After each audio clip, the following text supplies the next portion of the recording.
حاضرین مجلس، ارباب علم و دانش، آج کا یہ اجتماع مجتہد اعظم،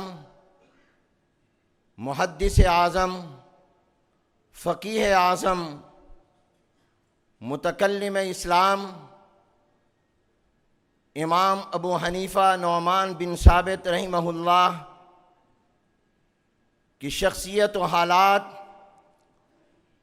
اور ان کی خدمات، فضائل و مناقب کے حوالے سے انعقاد پذیر ہے۔ کہاں امام اعظم ابو حنیفہ رحمۃ اللہ علیہ اور کہاں یہ فقیر اور عبد الزعیم محمد حنیف جالندھری۔ امام اعظم ابو حنیفہ آسمان علم کے آفتاب و ماہتاب ہیں اور ایک میں زمین کا ذرہ ہوں۔ ذرے کو آسمان سے جو نسبت ہو سکتی ہے وہی نسبت مجھے ہے، اور آپ جانتے ہیں کہ ذرے کو آسمان سے یا سورج اور چاند سے کیا نسبت ہو سکتی ہے۔ سوچتا ہوں کہ امام اعظم ابو حنیفہ رحمۃ اللہ علیہ کے بارے میں کیا کہوں اور کیا نہ کہوں، اور پھر کہنے کی صلاحیت اور اہلیت نہیں رکھتا، اس لیے کہ ایک عام مشہور مقولہ ہے، ولی را ولی میں شناست، ولی کو ولی پہچانتا ہے، عالم کو عالم جانتا ہے، محدث کو محدث جانتا ہے، مفسر کے مقام کو مفسر جانتا ہے، مجتہد کے مقام کو مجتہد سمجھتا ہے، عالم کے مقام اور مرتبے کو عالم ہی سمجھ سکتا ہے۔ تو جب ولی کے مقام کو ولی جانے، عالم کے مقام کو عالم جانے، محدث کے مقام کو محدث ہی سمجھے، مفسر کے مقام کو مفسر ہی سمجھے، اور مجتہد کے مقام کو مجتہد سمجھے، فقیہ کے مقام کو فقیہ سمجھ سکتا ہے، تو میں کیسے امام اعظم ابو حنیفہ رحمۃ اللہ علیہ کے مقام کو بیان کر سکتا ہوں؟ لیکن صرف اس بنا پر کہ امام اعظم ابو حنیفہ رحمۃ اللہ علیہ کے تذکرے میں اپنی سعادت سمجھتے ہوئے ان لوگوں کی فہرست میں اپنا نام لکھوانے کی غرض سے حاضر ہوا ہوں۔ امام اعظم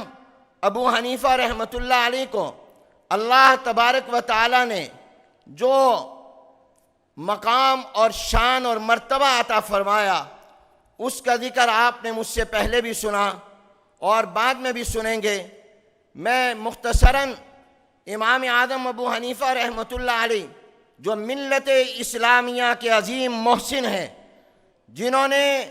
نہ صرف اپنے دور اور زمانے کے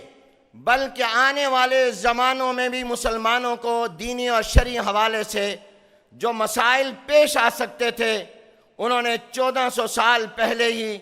اس کے احکام کو مرتب کر دیا، اور ایک قول کے مطابق امام اعظم ابو حنیفہ رحمۃ اللہ علیہ نے 12,90,000 مسائل کا قرآن و سنت سے انتخاب کیا۔ یہ ملت اسلامیہ کے عظیم محسن، جو اپنے دور کے مسلمانوں کے ہی محسن نہیں بلکہ قیامت تک آنے والے انسانیت کے بھی محسن ہیں، آج اس محسن کے تذکرے کے لیے ہم سب لوگ جمع ہیں، اور میں ان اہل علم کے سامنے اپنا ایک سبق سنا رہا ہوں۔ جیسے میں نے عرض کیا کہ میں اپنے آپ کو اس قابل نہیں پاتا، کہاں امام اعظم جو آفتاب و ماہتاب ہیں اور کہاں میں ذرہ۔ امام اعظم ابو حنیفہ رحمۃ اللہ علیہ کا ذکر اس لیے کر رہا ہوں کہ ہمارے مدارس و جامعات میں ایک معمول ہے، ہمارے نظام تعلیم کا حصہ ہے کہ ہم جو سبق استاد سے پڑھتے ہیں وہ اگلے دن اپنے استاد کو سناتے ہیں۔ تو ہمارے ہاں یہ معمول ہے، یہ ہمارے ایجوکیشن سسٹم میں موجود ہے۔ تو میں آج اس مجمع میں، اس دیار مقدسہ میں، آج میں حرم مکہ کے جوار میں اپنا وہ سبق سنا رہا ہوں جو میں نے اپنے اکابر سے سنا ہے اور جو میں نے اسلاف سے سنا ہے۔ امام اعظم ابو حنیفہ رحمۃ اللہ علیہ کا نام نعمان بن ثابت ہے۔ ثابت آپ کے والد کا نام ہے، آپ کی کنیت ابو حنیفہ ہے، اور آپ کو ابو حنیفہ اس لیے کہا جاتا ہے کہ آپ ملت حنیفیہ کے خادم ہیں۔ ملت حنیفہ والا بعض لوگ اس کنیت کی وجہ یہ سمجھتے ہیں کہ امام ابو حنیفہ کی ایک بیٹی حنیفہ تھی، اس بنا پر آپ کو ابو حنیفہ کہا جاتا ہے۔ یہ خیال غلط ہے۔ اصل میں ملت حنیفہ، ملت حنفیہ کی خدمت کرنے والے، نشر و اشاعت کرنے والے، اس کو دنیا میں پھیلانے والے، اس بنا پر امام اعظم کو ابو حنیفہ کہا جاتا ہے۔ امام اعظم ابو حنیفہ رحمۃ اللہ علیہ سن 80 ہجری میں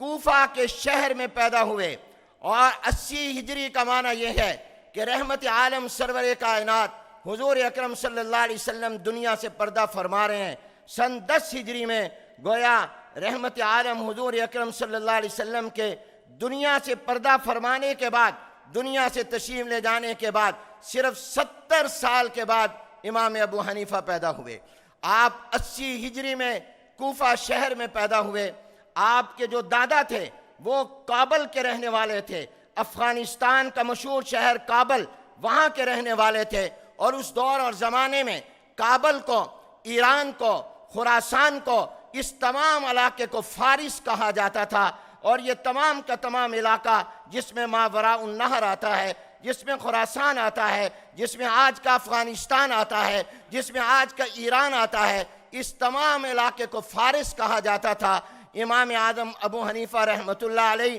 کے دادا اس کابل کے رہنے والے تھے، اور آپ کے والد مسلمان ہوئے، اور وہ سیدنا علی بن ابی طالب رضی اللہ تعالیٰ عنہ کی خدمت میں حاضر ہوئے۔ سیدنا علی بن ابی طالب رضی اللہ تعالیٰ عنہ نے ان کے والد ثابت کے لیے اور ان کی اولاد جو اللہ نے آگے ابو حنیفہ کی شکل میں بھی عطا کی، ان کے لیے برکت کی دعا کی۔ امام اعظم ابو حنیفہ رحمۃ اللہ علیہ کو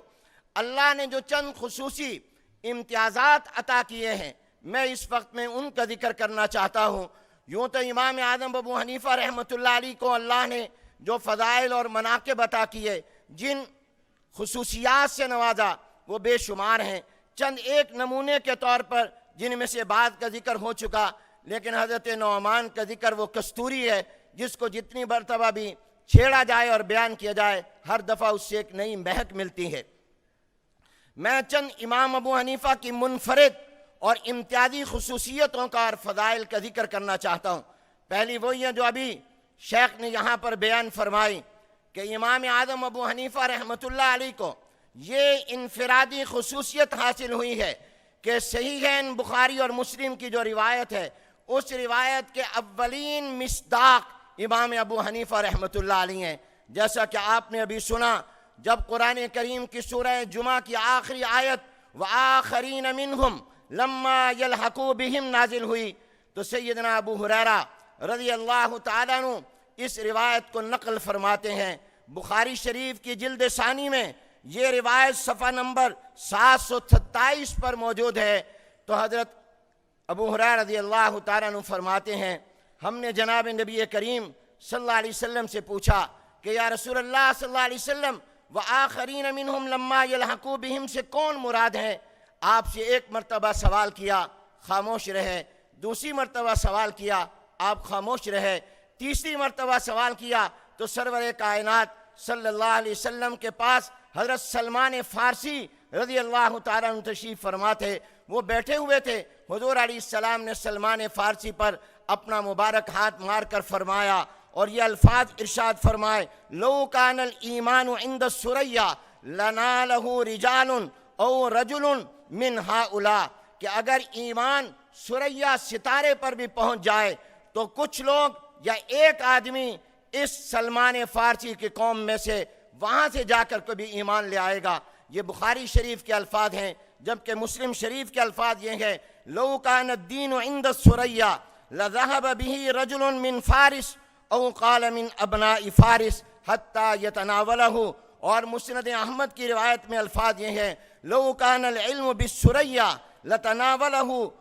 ناس من ابناء فارس۔ یہ محدثین کے نزدیک، آپ میں سے بہت بڑی تعداد اہل علم کی ہے، وہ جانتے ہیں کہ محدثین کے نزدیک ایمان، دین،